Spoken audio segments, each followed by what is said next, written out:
একটা এখানে সব ইয়ং মানুষই লিড দিবে।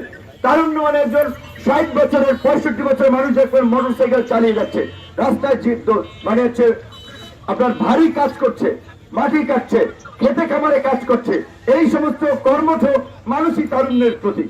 তাদের নিয়ে আমরা আগামীর বাংলাদেশ বিনির্মাণ করতে চাই। আপনারা জানেন গণ অধিকার পরিষদ 2021 সালে প্রতিষ্ঠার পর থেকে রাজনৈতিকভাবে আমরা প্রত্যেক জেলা উপজেলায় আমাদের ছোট পরিসরে এই রকমের প্রতিকূল সময়ে কার্যক্রম পরিচালনার চেষ্টা করেছি।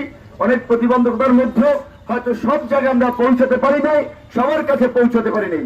তারপরে আবার আমাদের নিবন্ধন আটকে রেখেছিল, সর্বশেষ আমাদেরকে ট্রাক প্রতীকে নিবন্ধন দিয়েছিল।